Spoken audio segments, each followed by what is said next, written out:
மக்கள் அந்த காலத்திலே குடியேறி இன்று வரை பல தென்னந்தோப்புகளை உருவாக்கி அந்த இடத்திலே குடிவாழ்ந்து வருகின்ற மிக முக்கியத்துவம் வாய்ந்த கிளிநொச்சி மண்ணினுடைய ஒரு தனியான கிராம அலுவலர் பிரிவு கிராஞ்சி.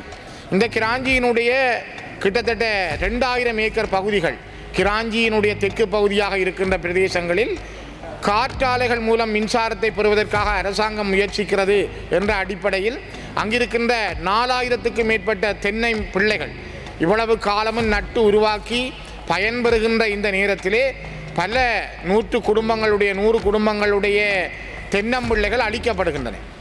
ஏன் அந்த தென்னம்பிள்ளைகளை அழித்துத்தான் அந்த காற்றாலைகளை உருவாக்க வேண்டுமா? அந்த மக்கள் தொடர்ந்து போராட்டங்களை முன்னெடுத்தார்கள். பல கடிதங்களை ஜனாதிபதிக்கு எழுதியிருக்கிறார்கள், அரசாங்க அதிபருக்கு எழுதியிருக்கிறார்கள். ஆனால் இதுவரை அவர்களுக்கான ஒரு நல்ல செய்தி இந்த அரசாங்கத்தினால் கொடுக்கப்படவில்லை என்பதுதான் இந்த நாடு பொருளாதாரத்திலே பின்னுக்கு செல்கிறதுன்னு சொல்கிறோம். இப்பொழுதும் வெளிநாட்டு கடன்களை நம்பி நீங்கள் இருக்கிறீர்கள். வெளிநாட்டு கடன் இல்லாவிட்டால் இலங்கை வாழ முடியாது. பெருந்தோட்ட உற்பத்தி விழுந்து போய் கொண்டிருக்கிறது. நெல் உற்பத்திகள் இங்கு பின்னுக்கு தள்ளப்பட்டு கொண்டிருக்கிறது. நெல்லுக்கான சரியான உத்தரவாத விலை வழங்கப்படுவதில்லை.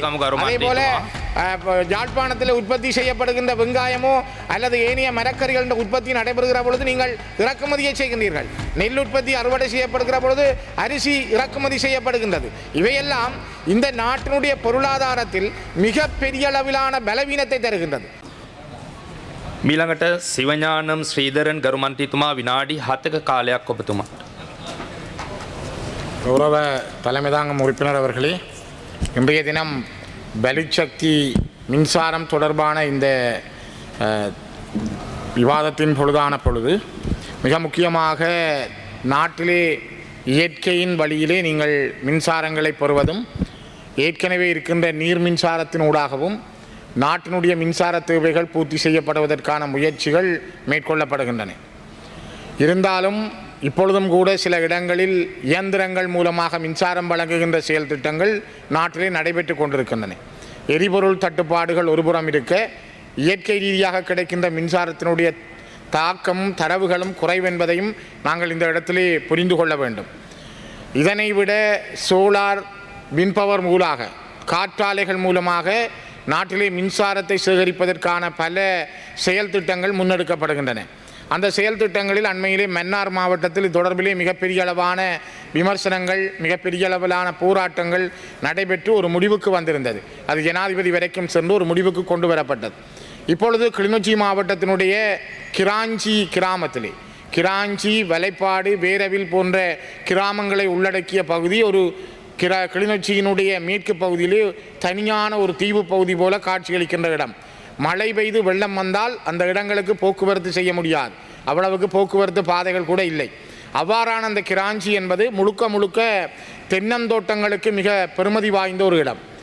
மக்கள் அந்த காலத்திலே குடியேறி இன்று வரை பல தென்னந்தோப்புகளை உருவாக்கி அந்த இடத்திலே குடிவாழ்ந்து வருகின்ற மிக முக்கியத்துவம் வாய்ந்த கிளிநொச்சி மண்ணினுடைய ஒரு தனியான கிராம அலுவலர் பிரிவு கிராஞ்சி.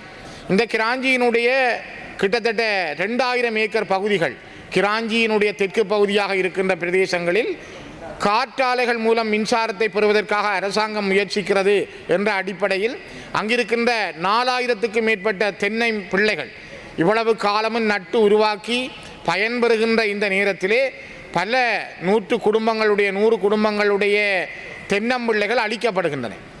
ஏன் அந்த தென்னம்பிள்ளைகளை அழித்துத்தான் அந்த காற்றாலைகளை உருவாக்க வேண்டுமா? அந்த மக்கள் தொடர்ந்து போராட்டங்களை முன்னெடுத்தார்கள். பல கடிதங்களை ஜனாதிபதிக்கு எழுதியிருக்கிறார்கள், அரசாங்க அதிபருக்கு எழுதியிருக்கிறார்கள். ஆனால் இதுவரை அவர்களுக்கான ஒரு நல்ல செய்தி இந்த அரசாங்கத்தினால் கொடுக்கப்படவில்லை என்பதுதான் துரதிர்ஷ்டவசமானது. ஆகவே கிராஞ்சி பகுதி மக்களுடைய உண்மையான கோரிக்கையை, அந்த கிராஞ்சி, வேரவில், வலைப்பாடு பகுதிகளிலே வாழுகின்ற மக்களுடைய, குறிப்பாக கிராஞ்சி பகுதி கிராமத்தினுடைய மக்களுடைய கோரிக்கையை அரசாங்கம் செவிசாய்க்க வேண்டும். அவற்றுக்கான அந்த இடங்களில் காற்றாலைகளை அமைப்பதை விட இன்னும் பல திறந்த வெளிகள், தரிசு நிலங்கள் அங்கே உண்டு, அந்த பகுதிகளிலே உண்டு. அவ்வாறான பிரதேசங்களை தெரிவு செய்து காற்றாலைகளை அமைப்பதற்கு அவர்கள் எதிர்ப்பல்ல. ஆனால் அவர்களுடைய வாழ்வாதாரமாக நீண்ட நெடுங்காலமாக அவர்கள் தங்களுடைய உடல் உழைப்பால் உருவாக்கிய தென்னந்தோட்டங்களை அழித்து அந்த இடங்களிலே நீங்கள் காற்றாலைகளை அமைக்க முனைவதும் அதனூடாக மின்சாரம் எடுக்க முனைவதும் பல குடும்பங்களை அதிலே இருந்து இடம்பெயர்க்க பண்ணுவதும் மிகவும் மோசமானது. அது ஒரு மனித குலத்துக்கு ஏற்படுத்தப்படுகின்ற மிகப்பெரிய குந்தகம். ஆகவே நான் நினைக்கிறேன் வலுசக்தி அமைச்சரும் இங்கே இருக்கின்ற காரணத்தினால் இந்த விடயத்தை கருத்திலே எடுங்கள். இன்றைய நாள் அதற்கு மிக பொருத்தமான ஒரு நாளும் கூட. கிராஞ்சியிலே கொண்டு வரப்பட இருக்கின்ற காற்றாலை மின்சார நிகழ்வை உடனடியாக அந்த திட்டத்தை நிறுத்தி அதனை வேறொரு பிரதேசத்துக்கு தரிசு நிலங்கள் அல்லது காற்று வரக்கூடிய வேறு வழிகளுக்கு மாற்றுமாறு நான் வினயமாக இந்த இடத்திலே கேட்டுக்கொள்கின்றேன். அதே நேரம் கிளிநொச்சி மாவட்டத்தினுடைய விவசாயிகள், மட்டக்களப்பு மாவட்டத்தினுடைய விவசாயிகள் அண்மை காலங்களிலே கௌரவ தலைமை தாங்கும் உறுப்பினர் அவர்கள் சில போராட்டங்களை முன்னெடுத்திருந்தார்கள். குறிப்பாக 1 ஏக்கர் நிலத்திலே அவர்கள் நெல் உற்பத்தி செய்வதற்கு நிலம் பண்படுத்துதல், விதை நெல் 70 கிலோ, களை நாசினிகள் 2 தடவை, ரசாயன உரங்கள் 4 தடவை, பூச்சி நாசினிகள் 2 தடவை, வாய்க்கால் வரம்பு வயல் துப்புரவு ஆள்கூலி, விதைப்பு உரமிடல் ஆள்கூலி 5 தடவை, நாசினிகள் விசிறிய ஆள்கூலி 4 தடவை, வரிப்பணங்கள், அறுவடை இயந்திர கூலி, அறுவடை ஆள்கூலி, பொதியிடல், நெல் அறுவடை ஏற்றிய வாகன கூலி, நீர்பாய்ச்சல் ஆள்கூலி, நெல் உலர்த்தல், வயல் குத்தகை, மூலதன வட்டி, வங்கி வர்த்தக நிலையங்கள், சகல கூலியாள் உபசரணை உட்பட மொத்தமாக 1 ஏக்கருக்கு 2,12,700 ரூபா அவர்களுக்கு ஏற்படுகின்றது 1 ஏக்கருக்கான நெல் உற்பத்திக்கு. ஆனால் 1 ஏக்கருக்கு அவர்கள் அறுவடை செய்வது 1750 கிலோகிராம். அந்த 1750 கிலோகிராமை 120 ரூபாப்படி 2,10,000 ரூபாவுக்கு தான் அவர்கள் விற்கக்கூடியதாக இருக்கிறது. மொத்த செலவு 2,700 ரூபா, மேலதிகமாக அவர்களுக்கு 2,700 ரூபா செலவு ஏற்படுகிறது. ஆகவே தலைமை தாங்கும் கௌரவ உறுப்பினர் அவர்களே, விவசாயிகளுடைய முதுகெலும்பு நெல் உற்பத்தி, 1 கிலோகிராம் நெல் உற்பத்தி செய்ய 121 ரூபா 50% செலவாகின்றது. தற்போது 1 கிலோகிராம் நெல்லை கொள்விலையிலே எடுப்பதற்கு அரசாங்கம் 120 ரூபா விதித்திருக்கிறது. எனவே 1 கிலோகிராம் நெல்லை 135 ரூபா உத்தரவாத விலையாக அரசு நிர்ணயித்து தர வேண்டும் என இந்த விவசாயிகள் கோரிக்கை முன்வைக்கிறார்கள். அதேபோல 2026 சிறுபோக நெல் அறுவடை இன்னும் 2 வாரங்களில் ஆரம்பமாக உள்ளதால் நெல் சந்தைப்படுத்தும் சபை நெல் கொள்வனவு செய்ய அரசு ஆவண செய்ய வேண்டுகிறோம். கிளிநொச்சியில் நெல் சந்தைப்படுத்தல் சபையின் நெல் களஞ்சியங்கள் நிரம்பிய நிலையில் உள்ளதால் சிறுபோக நெல் கொள்வனவுக்கு வசதியாக களஞ்சியங்களை வெற்றாக்க அரசு ஆவண செய்ய வேண்டுகிறோம். தனியார் நெல் விலையை வீழ்ச்சியடைய செய்யும் முறைமைகளை கட்டுப்படுத்த உடன் உரிய நடவடிக்கைகளை எடுக்க வேண்டுகிறோம் என சுகந்தன் தலைவர் உட்பட அதில் இருக்கின்ற பல உறுப்பினர்கள் கையொப்பமிட்டு கடிதத்தை ஜனாதிபதிக்கு அனுப்பியிருக்கிறார்கள்.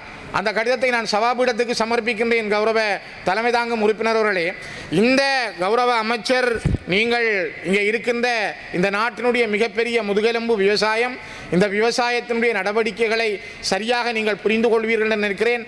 இங்கே பிரதம அமைச்சர் அவர்களும் இருக்கின்ற இந்த சூழலிலே நீங்கள் ஒன்றை கற்றுக்கொள்ளுங்கள். இந்த நாடு பொருளாதாரத்திலே பின்னுக்கு செல்கிறதுன்னு சொல்கிறோம். இப்பொழுதும் வெளிநாட்டு கடன்களை நம்பி நீங்கள் இருக்கிறீர்கள். வெளிநாட்டு கடன் இல்லாவிட்டால் இலங்கை வாழ முடியாது. பெருந்தோட்ட உற்பத்தி விழுந்து போய் கொண்டிருக்கிறது.